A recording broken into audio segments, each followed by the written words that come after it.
Pra galera, dar um contexto pra galera que muita gente aqui talvez seja de público PF ou talvez não entenda o que foi essa regulação.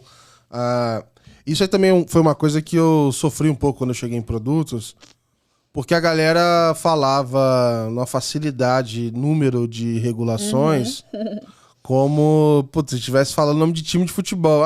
Porque é 4734 e tal. Eu falei, tá bom, beleza. Essa entrada foi razoavelmente recente, né? Sim. Mas assim, o que era, o que mudou, como era e o que mudou e tudo mais. Então era 4734, você só decorou o número, hein? Era 4734, e aí a grande mudança foi... antes, as credenciadoras, enfim, as empresas, na verdade, vou voltar um pouco.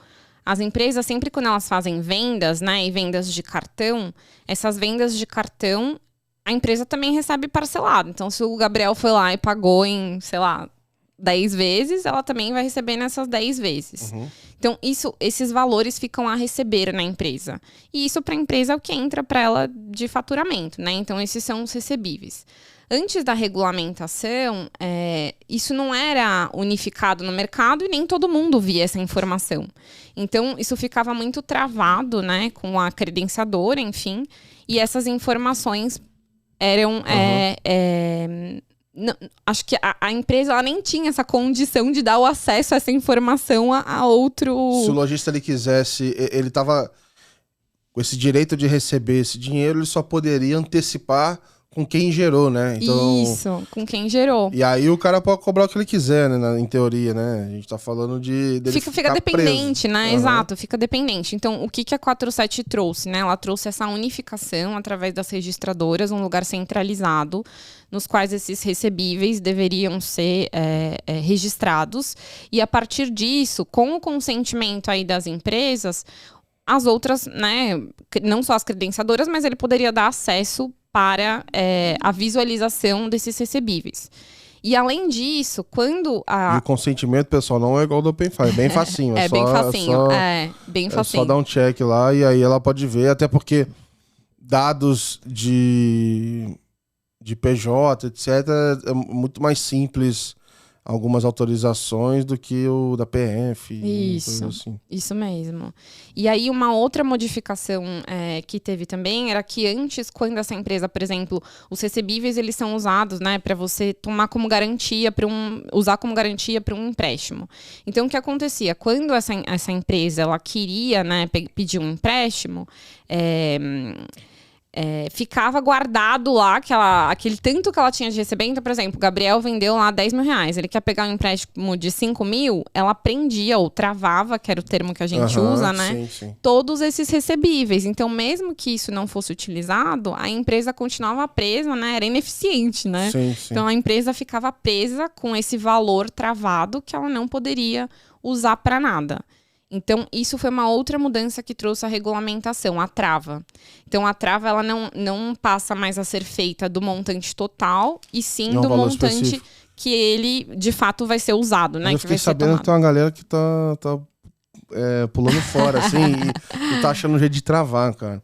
Mas, assim, eu acho que é legal se explicar, assim, porque pra vocês terem uma ideia, é como se fosse um mercado, uma bolsa, e aí cada cliente lá vai ter todo o histórico que ele tem disponível de recebível. Na verdade, a partir do momento que ele te dá o ok, você não vê o histórico, né? Você vai ter dali pra frente, você vai agenda ver futura. o que ele vai receber. Então é diferente do Open Finance que a gente olha para trás. Ali você vai olhar para a agenda futura. E esses recebíveis, eles podem ser negociados. Então você consegue colocar uma regra, né? Que a gente tá falando, não é uma trava, mas olha... Eu combinei com o Gabriel e os próximos 4 mil reais que entrarem no crédito... Tem várias regras. No crédito, na Visa, da tal maquininha, vai passar para a conta tal, porque eu fiz esse negócio com ele, etc. Então, é uma forma de você ter uma competição melhor por antecipação, você ter um outro crédito... Porque eu acho que o que é normal para PJ, ou era mais normal, mais comum, é você, por exemplo, fazer isso com boleto, duplicata. Você você tenta fazer isso fora de uma registradora, né? Você vai lá, sei lá, no próprio banco e tenta antecipar, você vai numa factory, você vai não sei aonde. Mas esse caso dos recebíveis estão trazendo isso tudo para cá. E aí, até antecipando uma conversa que eu acho que vai acontecer em algum momento, quando tiver Pix parcelado, acho que vai aparecer uma registradora também do Pix. Sim. Que deveria ser a mesma lógica, né? Sim, os próximos passos aí, né? De fato, já tem, acho que até na 4815, vamos falar de novo agora. Essa aí eu nem vi, ó. Vamos olhar depois. Que é a de duplicatas, e aí já se falava, pelo menos, né, na época que entrou, né, que estava sendo escrita essa regulamentação, de que poderia já vir junto com a parte do Pix parcelado, porque isso também entra como alguma coisa que o lojista ou a empresa tem a receber. Sim. E essa entrada pode virar, né, esse método para também tomar crédito ou antecipar o fluxo de caixa, que é essa dor, né? Então, se a gente olhar hoje, por exemplo, o mercado de empresas no Brasil, tem, sei lá, 19 milhões de empresas e quando a gente olha para crédito, 13 milhões não têm acesso a crédito. E essas empresas, elas, são responsáveis por, sei lá, 27% do PIB no Brasil. Sim. Então, é muita coisa, né? Muita empresa, mas ainda com pouco acesso a crédito. E o pessoal antecipa muito, assim, porque problema de fluxo de caixa, você não tem dinheiro. E esse é o que tá mais fácil para você, e aí ele antecipa com valores horríveis. Taxas altíssimas, pra né? comprar o quê? Matéria-prima, sei lá. Isso, para pagar fornecedor. Que geralmente é isso que acontece com a PJ, né? Então, quando entrou a regulamentação, né, apoiou de fato a ter essa visualização unificada, né, da agenda de recebíveis e essas empresas terem mais condições de pelo menos ter uma oferta mais acessível ou poder fazer a negociação disso no mercado, que apoia muito o crédito, porque hoje tem uma dificuldade, uma dor muito grande das empresas de comprovarem, né, faturamento, e isso é uma coisa básica para a gente também conseguir fazer avaliação de crédito. Então, eu acho que isso acopla, né, que é essa beleza da gente trazer mais dados e conseguir ter acesso, né? Quando a gente fala de Open Data, a gente está falando aqui especificamente da PJ, mas isso acopla mais uma coisa que antes não era visualizada ou era visualizada por poucos, e a gente consegue garantir, né, a ampliação do crédito para quem geralmente não tinha. A gente sabe que hoje as empresas, elas morrem lá nos 5 primeiros anos, é muito difícil você comprovar histórico de uma empresa que acabou de nascer, por exemplo. E aí essa empresa tá fadada, né? Não tem ajuda, né, Gabriela? Tá fadada a morrer. Não, e aí o que acontece? Então, esse cara vai explorar o acesso a recursos que ele tem na pessoa física, e aí ele não vai movimentar na PJ, e aí vira o ovo a galinha. Aí ele não movimenta PJ, ele não tem na PJ, ele fica rodando o negócio na pessoa física, e essa é a história da Let's Open. Basicamente, assim, é um negócio meio que assim. Mas acho que é legal a gente até pontuar que, assim, primeiro, né, eu lembro que na época o Itaú fez até uma chamada, tipo assim, o Open Finance chegou no Itaú, não sei o que e tal. Na prática, sempre vai vir um chatão aí e vai falar, mas não é o Open Finance e não tá lá e não sei o que.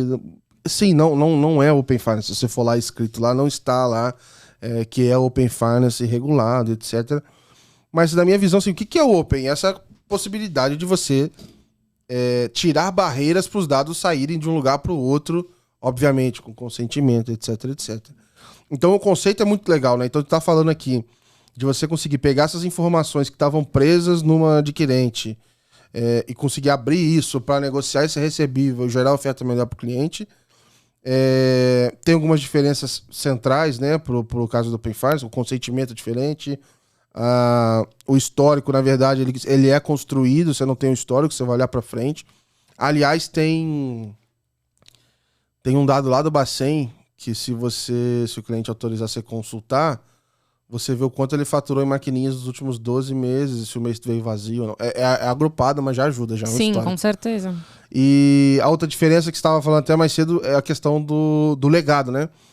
Não surgiu do nada isso, né? Isso já vem... O Open Finance está sendo criado do zero. Obviamente ele se conecta nos sistemas dos bancos, mas era algo que está saindo do zero. No caso da PJ, das registradoras, não, né? Sim, eu acho que tem o dado de Open Banking, né? Open Finance era um dado antes que ele estava retido, né? Em quem tinha aquele cliente. Então, quem tinha aquele cliente tinha o poder, de fato, de ver o histórico dele. E aí, essa informação não era tão utilizada, a não ser nas bases que já tinham no mercado, né? Mas não no real time lá, o quanto que o Gabriel gastou na conta dele, né? Uhum. E a mesma coisa se aplica na PJ, quanto que ela está movimentando de dinheiro. Agora, o dado de recebíveis, ele já era utilizado. Ele já era utilizado, mas ele também era restrito. Então, essa proposição, né, que o Bacen tem feito de fato, abrir, né, as portas, né? E aí, tem várias, na agenda lá na BC Hash, né? Tem várias proposições que adveio o PIX, adveio, enfim, o Open Banking, da gente conseguir olhar isso, e eu acho que a beleza é a gente olhar e combinar. No caso de recebíveis, já era algo que existia, que ele estava concentrado, já era usado na visão de crédito, enfim, de antecipação, igual nós estávamos falando, e aí isso adicionou a complexidade, claro, né, de pegar esse sistema e conseguir executar isso de uma forma que fosse unificada, né? Então, tem os seus desafios, né? Igual, de fato, tem dentro de Open Finance.